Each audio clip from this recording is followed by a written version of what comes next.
Allow me to introduce myself.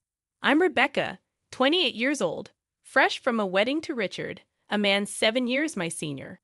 But let's rewind a bit, shall we? Let me sketch the day Richard and I first crossed paths. It was at one of those elegant garden parties our parents adored hosting. I was 18, just out of high school, and Richard, 25, the rising star in his father's company. I recall him strolling up to me, a glass of champagne in hand. "Rebecca, right?" he asked, his voice as smooth as silk. "I've heard a lot about you." I remember blushing, unsure of what to say. "And you're Richard?" "I've heard a lot about you too," I replied. He chuckled, a sound that stirred my heart. "Hopefully all good things." We spent the evening chatting, laughing, and, to my surprise, forming a connection I hadn't anticipated. It was that night our parents, seeing us together, entertained the idea of us tying the knot. It took a few more years, but eventually their plan materialized. Before we exchanged vows, we signed a prenup, a simple arrangement. If one of us strayed, the other could walk away with $3 million. I had no intention of straying, so I signed without hesitation. I remember the day vividly. My dad, a man of few words but a heart as vast as the ocean, looked at me with concern. "Are you sure you're okay with this, Rebecca?" he asked. "Dad, it's fine," I reassured him.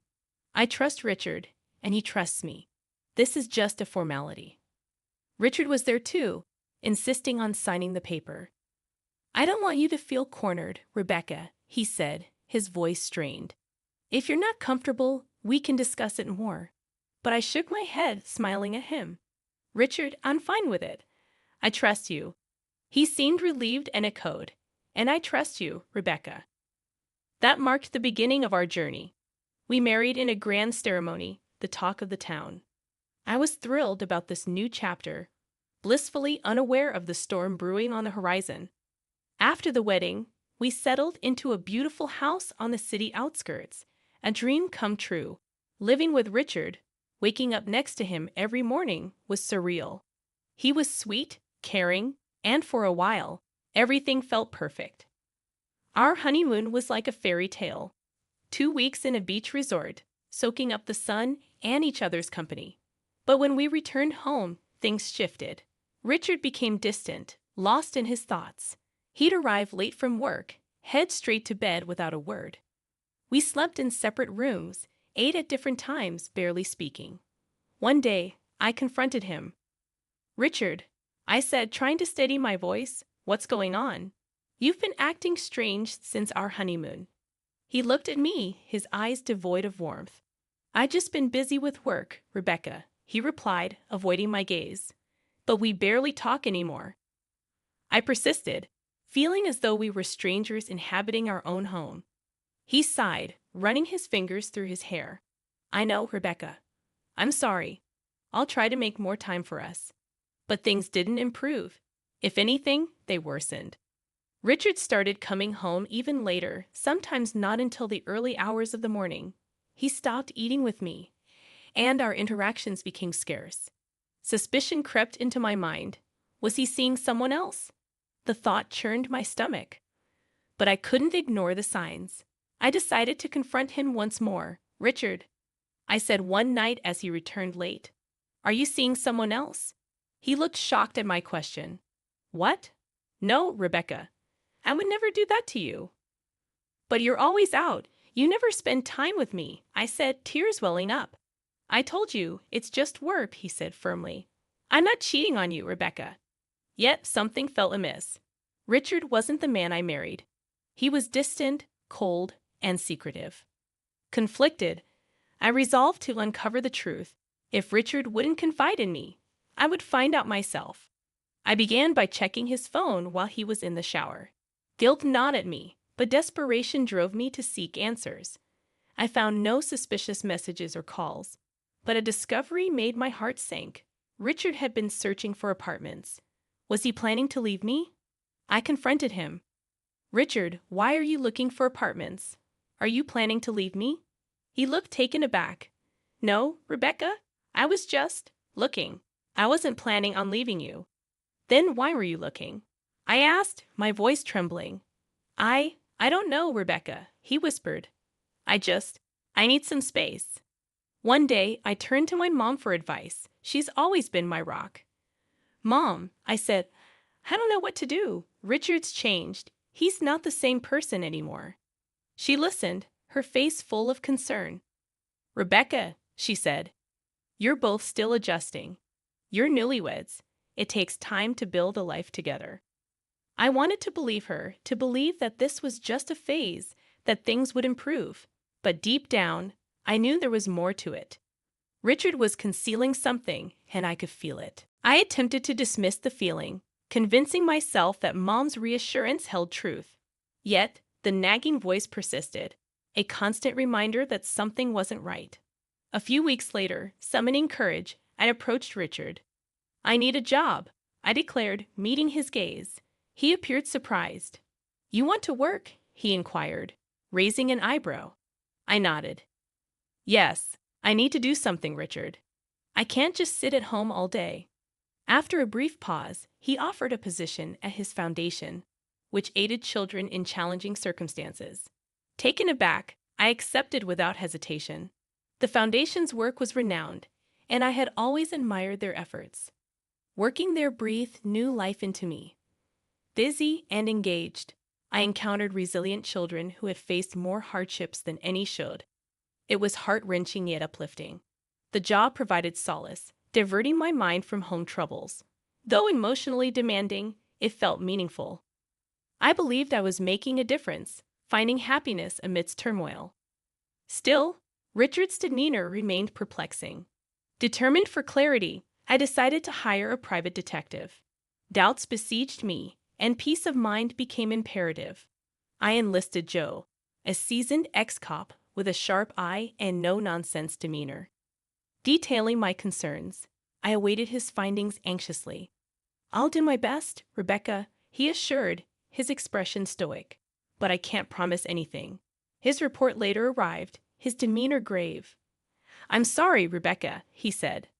I couldn't find evidence of your husband's infidelity. Relief mingled with disappointment. If Richard wasn't cheating, what was he concealing? Grappling with unanswered questions, I paid Joe for his services as he departed, leaving me with a heavy heart and unresolved uncertainties. A profound sense of loss washed over me, leaving me grappling with more questions than answers. Working at a charity fund, I encountered Daniel, the new addition to our team. Handsome and charming, he possessed qualities that could easily capture anyone's attention. His wit, humor, and striking good looks painted the picture of an ideal man. Yet, beneath the allure, a nagging unease lingered. Daniel's arrival felt too perfect, too convenient. I couldn't shake the thought of Richard and the prenup. Could Daniel be a pawn in Richard's game to ensnare me?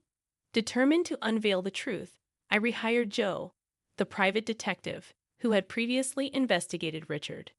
Joe embarked on the task, delving into Daniel's background, connections, and movements. Meanwhile, I maintained cautious distance from Daniel, despite his persistent charm. Though tempted by his invitation for coffee, fear of the unknown held me back. When Joe presented his findings, my suspicions were validated. Daniel was indeed connected to Richard. A revelation that stirred a mix of emotions within me. Anger, relief, and sadness surged as I realized the depths of Richard's deception. Yet, amidst the turmoil, a sense of vindication prevailed. I wasn't imagining things. My instincts had been right all along. Grateful to Joe, I bid him farewell, embracing a newfound closure. Though I had narrowly avoided a costly mistake, the encounter with Daniel left its mark. I had glimpsed the facade of an ideal man, only to discover its hollow core. Despite the bitter realization, I resolved not to let it define me. I was resilient, capable of finding happiness on my own terms. I didn't need an ideal man to complete me. I was enough. I longed for someone genuine, someone honest, and I was determined to find that person, no matter the obstacles. While I could have dismissed Daniel outright, I opted for a different approach. I decided to engage him, to befriend him, all while maintaining impeccable conduct to avoid giving Richard any ammunition against me. Daniel, however, misinterpreted my friendliness, believing he had me under his spell. The irony was lost on him. He was the unwitting pawn in my game. Yet I kept my intentions hidden, wary of him running back to Richard. I sustained the charade, keeping the facade of friendship intact. One day, I raised the stakes, inviting Daniel to lunch under the guise of discussing charity work. He agreed, sporting a self-satisfied grin, convinced of his progress. As we conversed, I cautiously probed about his views on Richard, careful not to betray my intentions. Daniel's responses hinted at his confusion regarding Richard, reinforcing my suspicions. In subsequent encounters, I continued the pretense, treating carefully to avoid arousing suspicion. It was a precarious game, but one I was willing to play, at least for the time being. During one of our lunches, Daniel broached a delicate subject, hinting at the bond between us. My heart raced. This was the moment I had feared. Concealing my discomfort, I feigned enthusiasm, acknowledging his sentiments. It felt like manipulation, and a pang of guilt pierced me. Yet I knew I had to maintain the charade to keep the game afoot. As I affirmed our special connection, I realized the depth of the deception I had woven. Meanwhile, the atmosphere at home with Richard remained frosty, our interactions minimal. His absence became routine, citing convenience for work as his excuse. One Sunday, overcome by curiosity, I dialed Daniel's number, the next move in a game fraught with uncertainty. I infused my voice with a feigned warmth, mirroring the deceit that had brought Daniel to my doorstep. He likely believed I was finally succumbing to his advances, yet he couldn't have been more mistaken. As Daniel crossed the threshold into my home, he was met not by the enticing allure of a seductive housewife, but by my old classmate, now a stern-faced police officer. He had agreed to assist me, and the shock on Daniel's face was a satisfying reward. The officer scrutinized Daniel's documents, confirming our suspicions. They were as counterfeit as a $3 bill. With the evidence laid bare, it was my turn to make a move. I presented Daniel with a choice: remain loyal to Richard and face the consequences of his fraudulent documents, or defect to my side. After a moment of contemplation, he nodded, accepting my offer. Checkmate. Richard. With Daniel now my informant, the true game commenced. Richard, a cunning adversary, wouldn't yield easily. In the ensuing days, I monitored Daniel closely, wary of his unpredictable nature. Though useful, he remained a potential threat. Summoning Daniel to my office, I adopted a serious tone.